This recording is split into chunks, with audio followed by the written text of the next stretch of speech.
Olá, tudo bem? Tranquilo na santa paz do Senhor Jesus? Mais uma vez aqui com vocês para falarmos um pouco da palavra de Deus, para falar aquilo, como eu sempre digo, que Deus coloca no nosso coração para nós passarmos para vocês. Antes de nós entrarmos no tema de hoje, que é o irmão do filho pródigo, eu quero pedir para você que não é inscrito no canal, que se inscreva, que dê o seu like, que toque no sininho aí para a gente, quando colocar coisas novas no canal, você seja notificado. E dizer também a você que é muito importante a sua participação, porque daí a plataforma entende que o nosso conteúdo é relevante. E quero dizer para você também que sente no seu coração, tem o desejo de ajudar este canal, porque nosso objetivo, como eu digo sempre aqui, não é enriquecermos, não é ganhar dinheiro, e sim levarmos a palavra de Deus. Mas com a sua oferta, com a sua doação, você está nos ajudando a manter este canal. Amém? Dito isso, vamos para o tema dessa semana. O tema dessa semana nós encontramos lá no livro de Lucas, no capítulo 15, a partir do verso 23. Vamos falar um pouquinho sobre o irmão do filho pródigo. Vamos falar também do filho pródigo, mas o tema essencial, o tema principal é o irmão do filho pródigo. Lucas capítulo 15, versículo 23. Vamos ler juntos. Diz assim a palavra de Deus: E trazei o bezerro cevado, e matai-o, então comamos e alegremo-nos, porque este meu filho estava morto e reviveu, tinha se perdido e foi achado. E começaram a alegrar-se. E o seu filho mais velho estava no campo, porém quando veio, chegou perto da casa, ouviu a música e as danças. E chamando um dos seus servos, perguntou-lhe o que era aquilo. Ele lhe disse: Veio teu irmão e o teu pai matou o bezerro cevado, porque o recebeu são e salvo. Mas ele se indignou e não queria entrar. E saindo o pai, o instava com ele. Mas, respondendo ele, disse ao pai: Eis que te sirvo há anos, sem nunca transgredir o teu mandamento. E nunca me deste um cabrito para alegrar-me com os meus amigos. Vindo, porém, este teu filho, que desperdiçou os teus bens com as meretrizes, mataste o bezerro cevado. E ele lhe disse: Filho, tu sempre estás comigo, e todas as minhas coisas são tuas. Mas era justo que alegrarmos-nos e folgarmos, porque este teu irmão estava morto e reviveu, tinha se perdido e foi achado. Amém? Glória a Deus. Essa palavra é muito interessante, que ela abrange toda a vida de dois jovens. O primeiro jovem foi aquele que pegou toda a herança do pai e matou o pai no coração. Porque a herança só é dada quando a pessoa morre, então é repartido os bens. E outra coisa, esse jovem matou o seu pai no coração, como eu disse, porque aconteceu a mesma coisa. Acontece a mesma coisa conosco quando nós cremos em Deus, sabemos que Deus existe, sabemos que Deus é maravilhoso, mas nós não queremos viver segundo a palavra de Deus, nós queremos viver de acordo com a nossa vontade. E muitas vezes nós chegamos a dizer que nós não precisamos de Deus, nós não precisamos da figura de Deus, nós não precisamos estar com Deus, nós não precisamos estar na igreja para que as coisas ocorram. Nós podemos fazer do nosso jeito, nós podemos fazer do nosso modo, e não é assim que as coisas funcionam. As coisas funcionam de maneira diferente.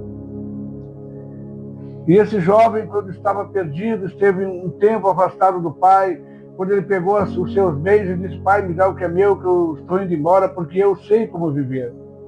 A vida é minha, eu vivo como eu quero. E pegou a parte que lhe cabia e se foi embora. simplesmente assim. E assim acontece conosco. Se você chegar a alguém e perguntar assim, tu conhece a Deus? Ele vai dizer, sim, eu conheço a Deus, conheço Jesus, mas eu não quero essa vivência para mim. Eu não quero estar nesse lugar. Isso não vale para mim, eu não gosto disso. E aí aquele filho, quando viveu toda aquela divergência, todo aquele mal que passou por ele, onde ele estava lá cuidando de porcos, quando ele chegou ao fundo do poço e disse, não, eu vou voltar para a casa do meu pai porque lá tem pão. Entenderam o que eu estou dizendo? Ele quis voltar para a casa do pai porque lá tem pão. Ele quis voltar para a casa do pai porque lá tinha o que ele precisava. Lá tinha o que ele precisava para se suster. Ele não voltou por amor ao pai. Ele voltou por uma necessidade. Como se diz popularmente, quando o calo apertou, ele voltou. Pelos bens materiais, pelas coisas, pela liberdade. Então, amados, é uma coisa bastante difícil da gente entender. E as pessoas às vezes voltam para a casa do Senhor, voltam para a igreja, não por amor a Deus, porque aconteceu alguma coisa errada, a dificuldade bateu e elas quiseram voltar para a casa do Pai. Elas se obrigaram a voltar para a casa do Pai, porque lá na casa do Pai tem socorro, lá na casa do Pai tem provisão, que lá naquele lugar onde estavam não tinha.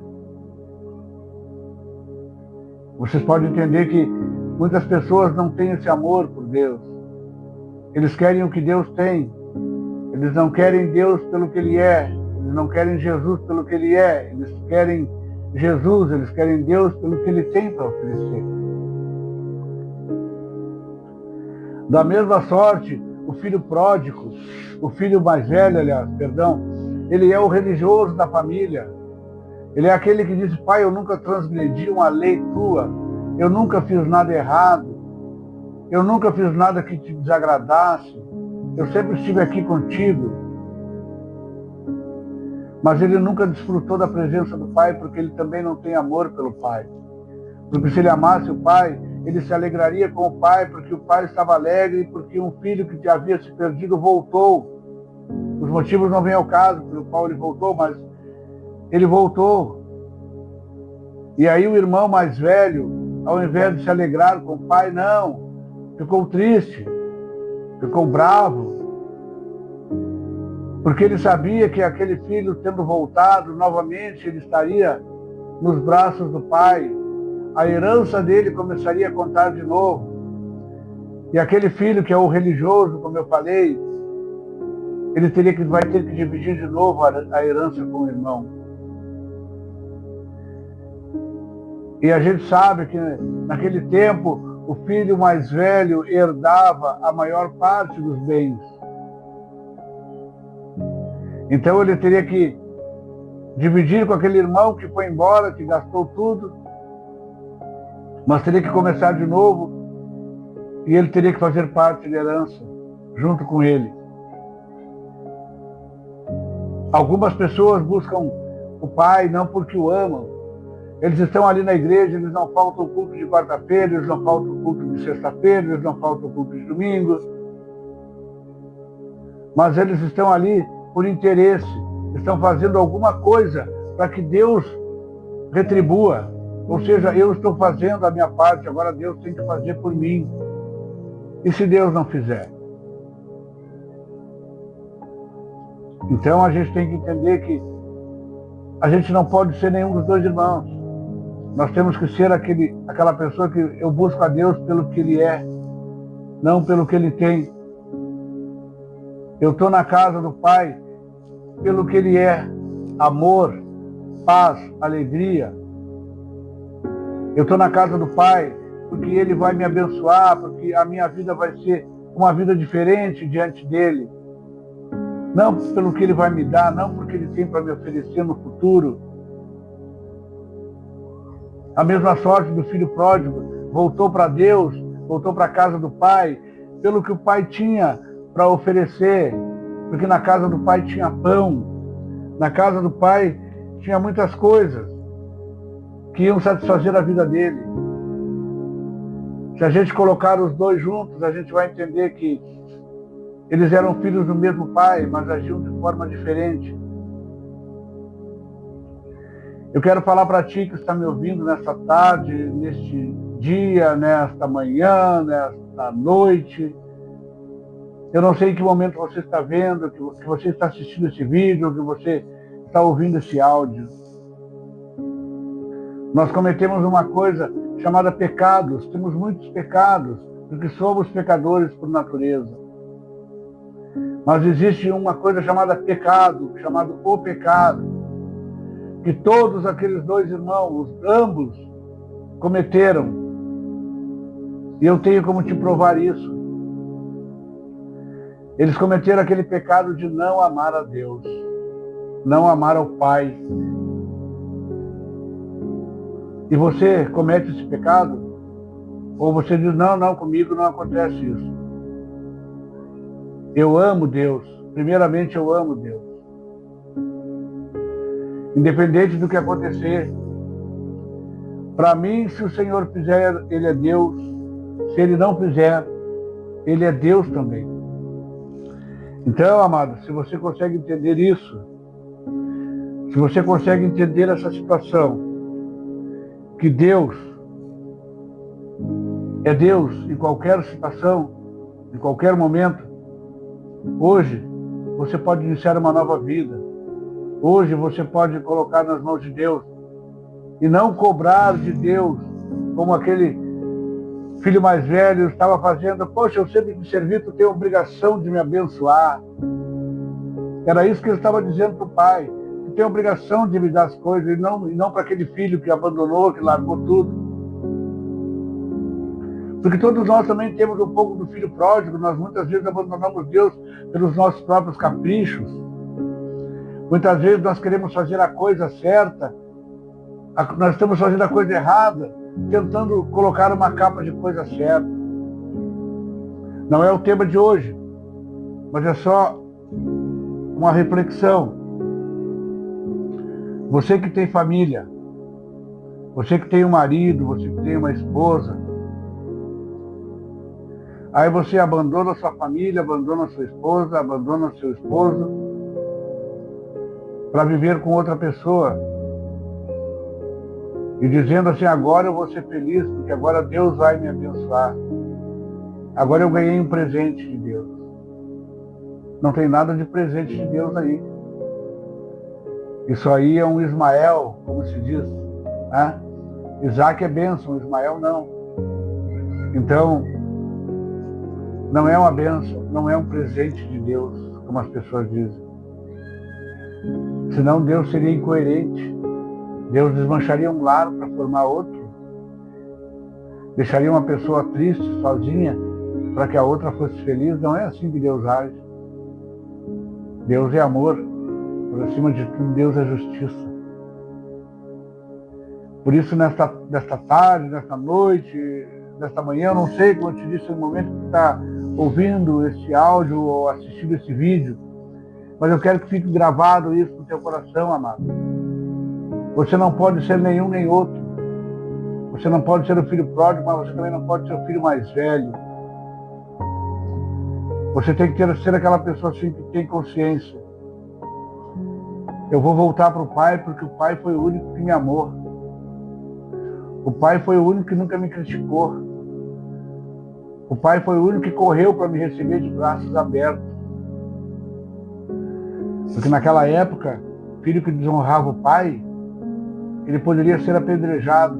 E o pai correu em direção ao filho, abraçou e disse, não, ele está perdoado, eu perdoei os pecados dele, ninguém mais pode condenar, ele é perdoado.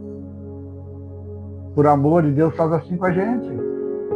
Quando todos querem nos condenar, nos apedrejar, Deus nos socorre. O Senhor Jesus nos abraça. E aquele filho que sempre está com ele, as coisas dele são dele também. Foi o que o pai disse, as minhas coisas são tuas também. E assim Jesus diz para ti, se tu está nos caminhos, as minhas coisas são tuas também. Desfruta da bênção que eu tenho para ti. Eu quero orar contigo neste momento, que eu não quero estender demais o vídeo. Eu quero que você coloque a mão no seu coração, quero que você pense em Deus, pense naquilo que você está fazendo. Se você é um dos dois irmãos, vamos mudar agora. Se você se sente sendo um dos dois irmãos, vamos mudar isso agora. Vamos transformar isso em bênção, em vivência com Deus, em prosperidade na vida. Não é financeira, prosperidade na vida espiritual. Ser uma pessoa sábia, uma pessoa inteligente, porque é Deus quem nos capacita. Amém? Vamos falar com Deus? Senhor, nosso Deus, nosso Pai, mais uma vez nós chegamos diante de Ti, Senhor, para Te agradecer por essa oportunidade, Senhor, de estarmos hoje diante de Ti, Senhor, porque é uma oportunidade única, Senhor. Porque cada dia que passa, cada momento em que estamos vivos, Senhor, é pela Tua graça, é pela Tua misericórdia, é pela Tua vontade. Abençoa, Senhor, cada pessoa que está nesse momento ouvindo este áudio ou assistindo esse vídeo. Toca no coração, Senhor. Faz a Tua obra. Completa com o Teu poder e com a Tua graça. E que a partir de hoje, Senhor, eles possam viver uma nova vida diante de Ti. Guardados, abençoados e protegidos no nome de Jesus. Amém, Senhor.